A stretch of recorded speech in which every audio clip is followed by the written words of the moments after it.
तो hello guys, अगर आप इन्वेस्टमेंट करना चाहते हैं, किसी भी म्यूचुअल फंड में इन्वेस्टमेंट करना चाहते हैं और आपके पास पैसा है, लेकिन अगर आपके पास इस महीने में पैसा है और अगले महीने में पैसा नहीं है, तब आप क्या करें? तब आप एसआईपी करते हैं या नहीं करते हैं? क्योंकि एसआईपी जो होता है सिस्टमेटिक इन्वेस्टमेंट प्लान एसआईपी, वो आपको एक डेट फिक्स होती है और वो ऑटोमेटिक आपके अकाउंट से डेबिट हो जाता है और हर महीने वो पैसा आपके अकाउंट से डेबिट होता रहता है। तो आपके मन में एक ख्याल आया होगा कि अगर आप कोई जॉब नहीं कर रहे हैं और आपके पास हर महीने पैसा नहीं आता है, तो आप एसआईपी क्यों करें? क्योंकि आपके पास पैसा हर महीने आना नहीं है, कोई पैसा फिक्स नहीं है, कभी काम मिल गया तो कर लिया और नहीं मिला तो नहीं किया। तो आपके लिए एक अच्छा सा ऑप्शन आ गया। अगर आप एसआईपी नहीं करना चाहते तो आप लमसम कर सकते हैं। अब लमसम का मैं बता दूं, लमसम क्या है। लमसम देखो, ये कैसा है, अगर आपके पास पैसा है और आप एक ही बार में कुछ पैसा लगाना चाहते हैं और अगर आपके पास अगले महीने पैसा आ गया तो सही है, लगा दिया, और अगर अगले महीने पैसा नहीं आया, 2 महीने बाद आया, 3 महीने बाद आया, तब भी आप वो पैसा लगा सकते हैं। तो अब आपके मन में ये ख्याल आ रहा होगा कि एसआईपी और लमसम में अंतर क्या है तो दोनों एक जैसा ही, बस फर्क सिर्फ इतना है कि इसको हर महीने एसआईपी को हर महीने करना पड़ता है और उसको जब आपका मन हो तब आप कर सकते हैं। लेकिन इसमें भी कुछ अंतर है कि अगर आप एसआईपी करेंगे तो आपको कितने % रिटर्न मिलेगा और रिटर्न आपको सही मिलेगा नहीं मिलेगा, और अगर आप लमसम करेंगे तो जिसमें आप म्यूचुअल फंड में इन्वेस्टमेंट करते हो तो वो क्या जो रिटर्न दे रहा है आपको वही रिटर्न देगा या कुछ % डिडक्ट कर लेगा। तो आज इसी के बारे में आप लोगों को पूरी डिटेल दूंगा, पूरी जानकारी दूंगा कि एसआईपी और लमसम में क्या अंतर है और इनसे आपको क्या फायदे होते हैं और क्या नुकसान होते हैं। तो वीडियो की लास्ट तक बने रहना, क्योंकि लास्ट वाला पॉइंट जो है आपके बहुत ही काम आने वाला है। तो हेलो दोस्तों, नमस्कार दोस्तों, मेरा नाम है प्रदीप राजपूत और मैं आप लोगों को अपने चैनल पर बताता हूं कि आप पैसे कहां इन्वेस्टमेंट करें ताकि आपका पैसा मैनेज होता रहे और सही टाइम पर बढ़ता रहे। आपको फाइनेंस से रिलेटेड, इंश्योरेंस से रिलेटेड, बैंकिंग से रिलेटेड, पैसे मैनेज करने से रिलेटेड कोई भी आपको समस्या हो, कुछ भी हो, तो मेरे चैनल पर आपको उसका सॉल्यूशन मिलेगा और सही गाइडेंस मिलेगी।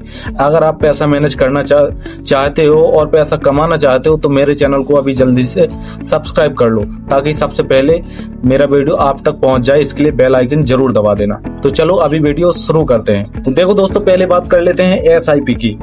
एसआईपी में जो रिस्क है पहले उसकी बात कर लेते हैं। तो देखिए, एसआईपी में जो रिस्क है, अगर आप एसआईपी में इन्वेस्टमेंट करते हो तो जो आपका रिस्क है वो मैनेज होता रहता है। जैसे एग्जांपल में, अगर किसी महीने आपने, जैसे आपका एक फिक्स रहता है, आप हर महीने 1000 रुपए डालते हो, तो आपने जो 1000 रुपए डाला और जो मार्केट है वो डाउन चला गया और आपका 1000 रुपए का 900 रुपए बचा और अगले महीने ऑटोमेटिक आपका 900 रुपए पे परचेस हो जाएगा।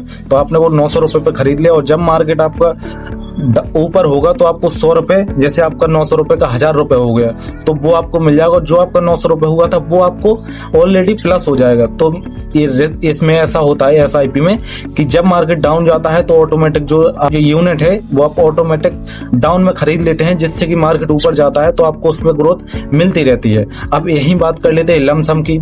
लमसम में होता है कि आपको मार्केट पर ध्यान देना पड़ता है, कब मार्केट डाउन है, कब मार्केट अप है, मार्केट में सही टाइमिंग में आपको परचेस करना है। अगर मार्केट में आपने कम में, अगर आपने ज्यादा में परचेस कर लिया और जो यूनिट है अगर उसका प्राइस कम हो गया तो आपको बहुत ज्यादा घाटा लग सकता है। और जो एसआईपी में है वो आपका मैनेज होता रहता है तो आपको ज्यादा लंबा घाटा नहीं लगता और आपको इसमें at the end last time में आपको इसमें प्रॉफिट ही होता है लॉन्ग टर्म में। अब बात करते हैं कि मार्केट अगर गिर गया, डाउन चला गया, तो किस में फायदा है, एसआईपी में या लमसम में? तो देखिए, अगर मार्केट जैसे डाउन चला गया तो एसआईपी में आपको फायदा है, क्योंकि आप एसआईपी में ज्यादा यूनिट खरीद पाएंगे। और लमसम में है कि आप ज्यादा यूनिट तो खरीद लेंगे, लेकिन अगर आपको सही टाइम पर आपने देख लिया, नोटिस कर लिया, तब आप ज्यादा यूनिट खरीद पाएंगे, नहीं तो आप नहीं खरीद पाएंगे। अब बात कर लेते हैं कि रिटर्न की। रिटर्न किस में ज्यादा है, एसआईपी में या लमसम में? तो देखिए, जो एसआईपी में रिटर्न है वो आपका 12 से 15% तक होता है और आपका इसमें रिस्क नहीं होता है। लेकिन जो लमसम में है, आप एक साथ बहुत सारी यूनिट खरीद लेते हैं, काफी ज्यादा यूनिट खरीद लेते हैं, लेकिन जब मार्केट डाउन हुआ आपने तब खरीद लिए और मार्केट थोड़ा सा भी अप हुआ तो लमसम में आप उसको सेल कर सकते हैं। तो एक साथ आपको ज्यादा मुनाफा मिल सकता है, लेकिन इसमें कभी कभी रिस्क भी रहता है। अब देखिए, एग्जाम्पल में समझो कि मार्केट बार बार ऊपर नीचे हो रहा है, अप डाउन हो रहा है, कभी ज्यादा चला जाता है और कभी नीचे चला जाता है। तो देखिए, एसआईपी में क्या है, एसआईपी में आप कभी भी जो यूनिट है आपके ये कॉस्ट पर नहीं खरीदते हैं, आप डिफरेंस कॉस्ट पर खरीदते हैं, अलग अलग कॉस्ट पर। तो कोई आपने कम में खरीदा, कोई आपने जैसे 10 रुपए में खरीदा, कोई 20 में, कोई 15 में, कोई 16 में, कोई 18 में, कोई 8 में, कोई 7 में, कोई 9 में। तो ऐसे आप यूनिट उनको खरीदते रहते हैं। और यूनिट खरीदने के बाद में क्या होता है, जब मार्केट अप जाता है या डाउन जाता है, वो आपका जो कॉस्ट है वो मैनेज होता रहता है और आपको इसमें लॉस नहीं होता है। लेकिन लमसम में क्या आपका लॉस हो जाता है, आप एक साथ में 50,000, 1 लाख, 10,000, 20,000 ऐसे खरीद सकते हैं और मार्केट डाउन चला गया तो आपको एक साथ बहुत ज्यादा नुकसान हो जाता है। अगर अब मैं कहूँ आपके लिए कौन सा बेस्ट रहेगा, SIP बेस्ट रहेगा या लमसम बेस्ट रहेगा, तो देखिए मेरे ख्याल से अगर आप बिगिनर्स हैं और आपने नया नया इन्वेस्टमेंट स्टार्ट किया है तो आपके लिए SIP एक बहुत बढ़िया प्लान रहेगा। क्योंकि SIP में सिस्टमेटिक इन्वेस्टमेंट प्लान जो होता है उसमें कि आपको कम पैसे से आप शुरुआत कर सकते हैं और आपको जो रिस्क है वो ज्यादा नहीं होगा, जिससे कि आपका मेंटली प्रेशर है, आप डिप्रेस्ड नहीं होंगे और आपका जो पैसा है लॉस में नहीं जाएगा, जिससे कि आपको घबराहट नहीं होगी।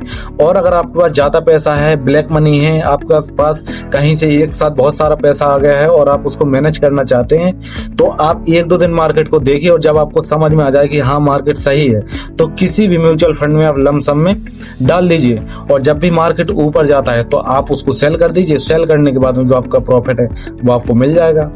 और इसमें कई लोगों का कहना है कि हम SIP में या लमसम में डेली इन्वेस्टमेंट कर सकते हैं और अपने खर्चे के लिए डेली 2, 4, 500, 1000 रुपए निकाल सकते हैं क्या?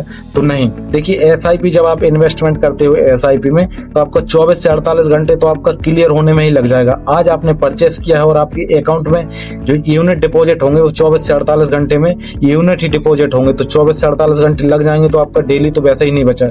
और जब वो यूनिट चले जाएंगे उसके बाद में डिसाइड होगा कि मार्केट ऊपर जा रहा है, नीचे जा रहा है, आपको कितना प्रॉफिट मिला है और कितना लॉस हुआ है। उसके बाद में जब आप बेचेंगे तो आपको 24 से 48 घंटा फिर लगेगा आपके अकाउंट में पैसा वापस आने के लिए। तो इससे अगर आप डेली करना चाहते हैं तो डेली तो ये नहीं होगा, हाँ हफ्ते में आप एक बार कर सकते हैं, वीक में आपका एक बार सही रहेगा। ऐसे ही लमसम में अगर आप चाहें कि लमसम में आप कर सकते हैं तो लमसम में भी नहीं है।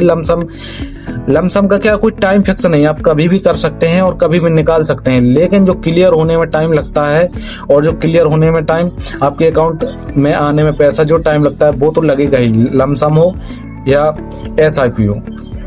तो इसमें आप डेली अर्निंग नहीं कर सकते और डेली इन्वेस्टमेंट नहीं कर सकते हैं। इसमें आप या तो लमसम म्यूचुअल फंड में या तो आप लमसम कर सकते हैं या SIP कर सकते हैं। तो अब आपके ऊपर डिसाइड है आप SIP करेंगे या लमसम करेंगे। पर जो भी करें, अगर आप मेरा वीडियो देख के कोई इन्वेस्टमेंट स्टार्ट कर रहे हो तो आप मुझे कमेंट करके जरूर बताना कि आपने SIP किया या लमसम किया और किस में किया, आपको किस में बेहतर रिटर्न मिला है।